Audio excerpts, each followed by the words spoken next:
முன்னாள் முதல்வர் கருணாநிதியின் மூத்த மகனும் முதல்வர் ஸ்டாலினின் சகோதரருமான முத்து உடல்நலக்குறைவால் நேற்று உயிரிழந்தார். இந்நிலையில் சென்னை ஆழ்வார்பேட்டையில் உள்ள முதல்வரின் இல்லத்தில் முதல்வர் ஸ்டாலின் மற்றும் துணை முதல்வர் உதயநிதி ஸ்டாலின் ஆகியோரை நேரில் சந்தித்து ஆறுதல் கூறியுள்ளார் நாம் தமிழர் கட்சியின் தலைமை ஒருங்கிணைப்பாளர் சீமான். சந்திப்புக்கு பின் செய்தியாளர்களை சந்தித்த அவர் பல விடயங்களை பகிர்ந்துள்ளார். அரசியல் ரீதியாக ஆளும் திமுக அரசை கடுமையாக விமர்சித்து வரும் சீமான் இன்றைய தினம் முதல்வர் வீட்டிற்கு சென்று ஆறுதல் கூறியுள்ளார். சந்திப்பு குறித்து பேசிய அவர், அரசியல் கொள்கை நிலைப்பாடுகளை தாண்டி பாசத்தின் அடிப்படையில் முதல்வரை சந்தித்ததாகவும், கொள்கை கோட்பாடுகள் வேறு, மனித உணர்வுகள் வேறு, இரண்டையும் போட்டு குழப்பிக்கொள்ளக்கூடாது என்றும் பேசியுள்ளார். தொடர்ந்து முத்து மறைவு செய்தி அறிந்ததும் இரங்கல் அறிக்கை பதிவு செய்திருந்தேன். துயரத்தை பகிர்ந்து கொள்வதற்காக சென்னை வந்தேன். ஆனால் நான் வருவதற்குள் அடக்கம் செய்து விட்டார்கள். அதனால் இன்று முதல்வர் மற்றும் துணை முதல்வர் இருவரையும் சந்தித்து வருத்தத்தை பகிர்ந்து கொண்டேன், ஆறுதலை தெரிவித்துக் கொண்டேன். அரசியல் கொள்கை நிலைப்பாடுகளை தாண்டி பாசத்தின் அடிப்படையில் இன்று முதல்வரை சந்தித்தேன். அழகிரியை நான் அண்ணே என்றுதான் அழைப்பேன். அவரும் என்னை வாடா போடா என்றுதான் கூப்பிடுவார். தயாளு அம்மாவையும் அம்மா என்றுதான் அழைப்பேன். அரசியலுக்கு அப்பாற்பட்ட மனித மாண்பு என்கிற அடிப்படையில் துயரத்தை பகிர்ந்து கொண்டேன் என்று கூறியுள்ளார். முன்னதாக போராட்ட களத்தில் ஒருமுறை மயங்கி விழுந்த போது முதல்வர் ஸ்டாலின் தன்னை தொலைபேசியில் தொடர்பு கொண்டு நலம் விசாரித்ததாகவும், அப்பாவின் மறைவின் போது கூட ஆறுதல் கூறியதாகவும் பகிர்ந்து கொண்டார் சீமான்.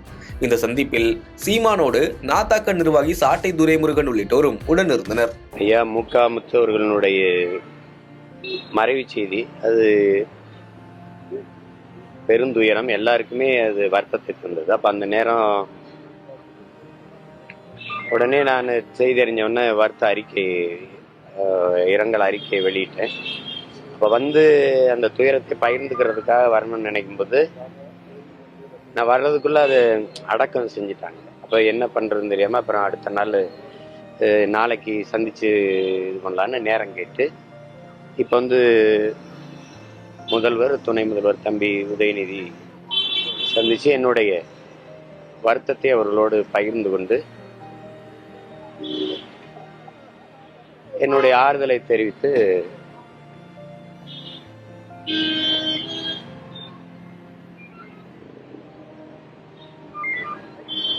சரி, இப்ப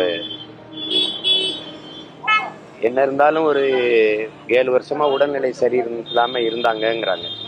எப்படி இருந்தாலும் ஒரு இழப்புங்கிறது பெருந்துயரம். அப்ப அந்த துயரத்தை அவர்களோட அருகில் இருந்து பகிர்ந்துட்டு வந்துருக்கேன். முதலமைச்சர் என்ன சொன்னாரு? ரொம்ப நாள் கழிச்சு நேர்ல சந்திச்சிருக்கீங்க, முதலமைச்சர் எது சொன்னாரா? இல்ல, அது இல்லாத அன்பான விசாரிப்பு தான். இப்ப வீட்டுல எல்லாம் எப்படி இருக்காங்க, அம்மா ஊர்ல எப்படி இருக்காங்க, இதுதான் நாங்க எப்படி பேசிக்கிறோம். இது அரசியல் கொள்கை நிலைப்பாடுகளை தாண்டி ஒரு உறவுன்னு ஒண்ணு இருக்குல்ல, இப்ப உங்களுக்கு புரியுதுன்னு நினைக்கிறேன். இப்ப அழகிரியை நான் அண்ணான்னு தான் கூப்பிடுவேன், அவரு என்னை போட வடன்னு செல்லம்மா தான் கூப்பிடுவாங்க.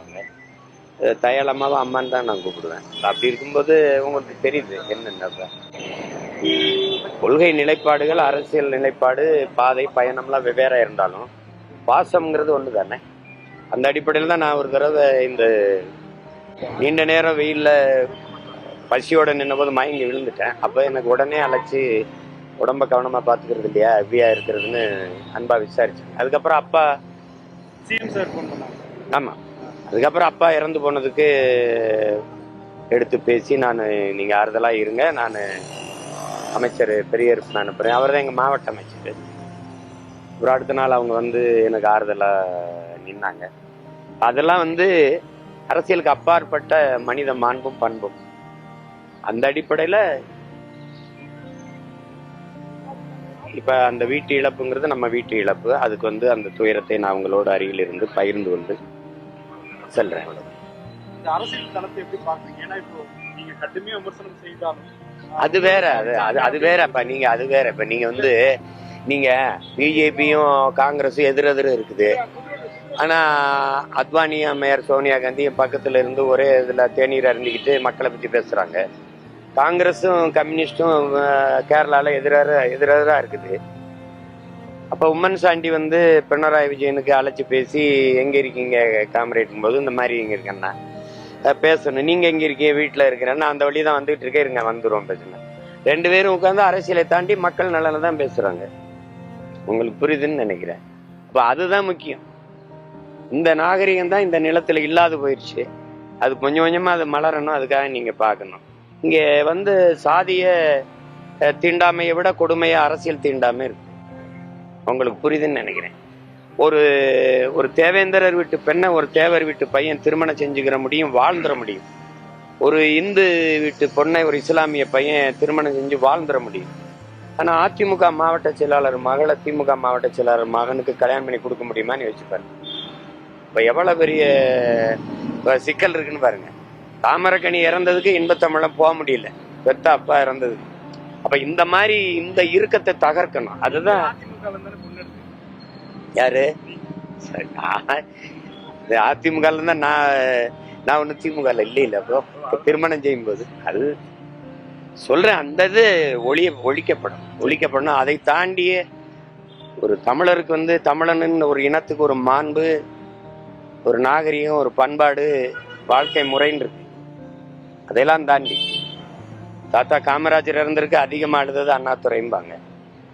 அமெரிக்கா போகும்போது நிக்சனை சந்திக்க பேரறிஞர் அண்ணா விரும்புறாங்க. நிக்சன் அனுமதி தரல. நிக்சன் இந்தியா வரும்போது தாத்தாவை சந்திக்க விரும்புறாங்க காமராஜரை. நம்ம அண்ணாதுரை சந்திக்காத நிக்சனை நான் போய் எதுக்கு சந்திக்கணும்ன்றல.